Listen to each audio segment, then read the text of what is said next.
It takes exactly 3 seconds to end a human life. It takes less than an hour to reduce a thriving village to ash. But rebuilding a broken soul from scratch? That takes a lifetime of agonizing, unglamorous labor. When Vinland Saga suddenly abandoned its high-octane action to become a slow-paced farming simulator, millions of casual viewers walked away. They missed a masterpiece. By forcing its protagonist to clear an endless forest stump by stump, the story stops being a typical anime and becomes a direct adaptation of the most challenging philosophical essay of the 20th century, Albert Camus's The Myth of Sisyphus. This isn't a standard redemption arc. It's a psychological blueprint for survival when your entire world has already ended.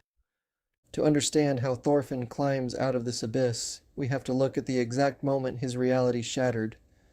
For over a decade, Thorfinn's entire existence hung on a single consuming obsession: killing Askeladd.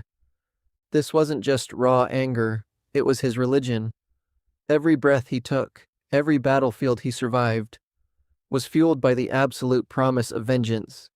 But vengeance is a counterfeit currency. It tricks you into feeling a sense of purpose, while masking a terrifying psychological truth. You aren't actually building a life, you are just delaying the moment you have to look in the mirror. Which begs the question, what happens when the target of your hatred is suddenly taken away from you?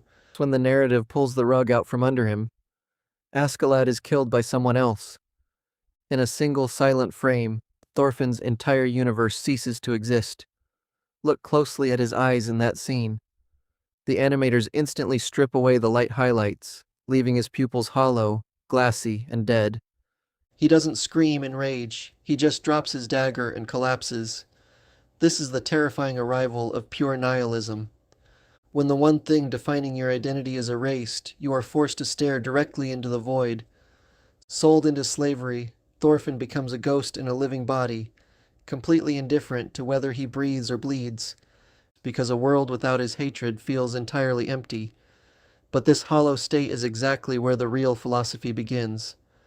This is where Albert Camus enters the frame.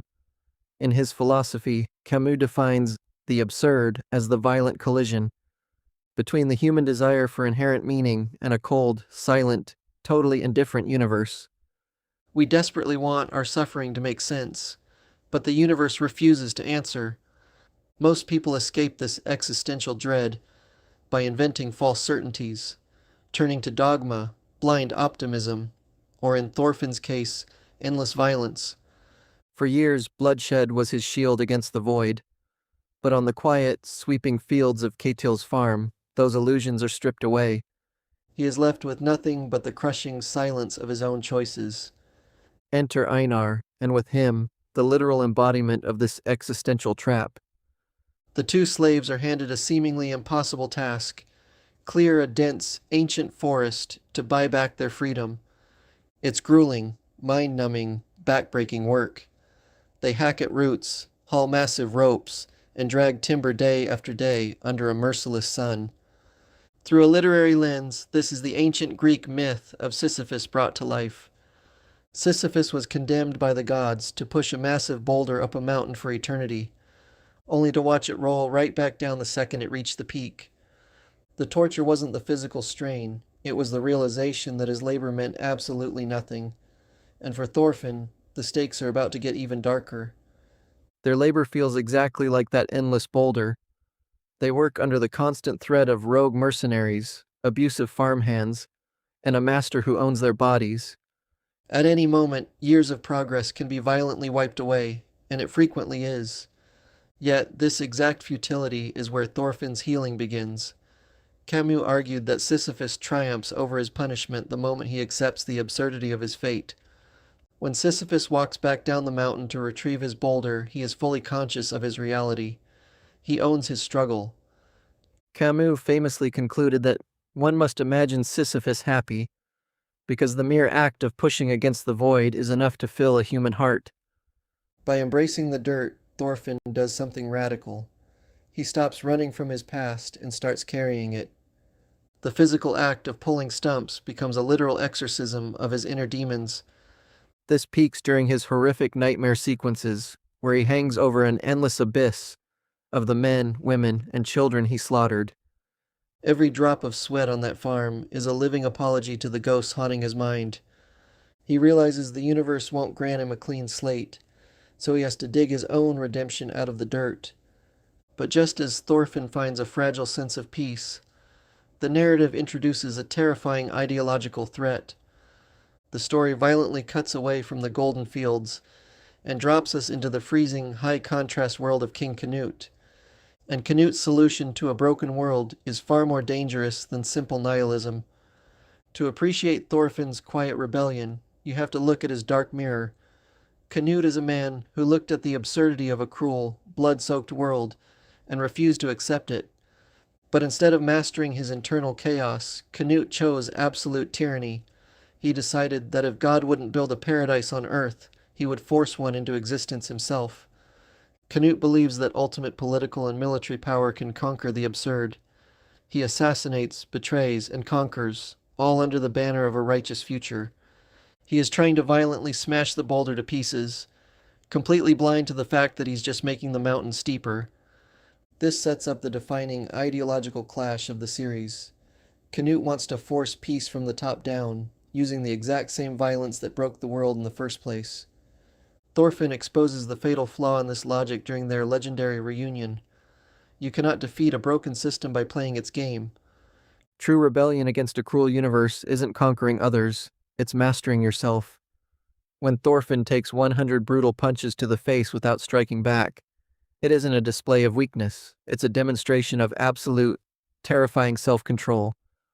While Canute builds an empire on a mountain of corpses, Thorfinn chooses to build a sanctuary on a foundation of pure empathy. But how do the creators convey this massive philosophical shift without slowing down the story's visual momentum? They do it through masterclass visual direction. The animators use cinematography to tell this philosophical epic without uttering a single line of dialogue. Look at the stark contrast in lighting and framing between the two seasons. Season 1 is a blur of harsh, jagged shadows and chaotic, shaky camera work that mirrors Thorfinn's internal panic. Season 2 completely pivots to wide, sweeping cinematic framing. The camera constantly lingers on the vast, towering landscapes, deliberately making the characters look tiny against the horizon. This visual choice does two things simultaneously.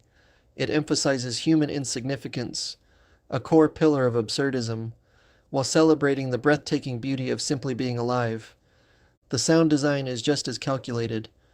During Thorfinn's most intense breakthroughs, the swelling orchestral music drops out completely. We are left with nothing but hyper-isolated natural audio. The rustle of wheat, the rhythmic thud of an axe, and the sound of heavy, exhausted breathing. This deliberate use of silence forces the audience into the exact same meditative space as Thorfinn. It completely strips away the Hollywood glamorization of anime warfare and isolates the raw, unvarnished reality of human existence. The transition from oppressive shadows to open, sunlit fields isn't a mere change in background art. It's the visual documentation of a soul learning how to breathe again. Ultimately, Vinland Saga proves that peace isn't the passive absence of war.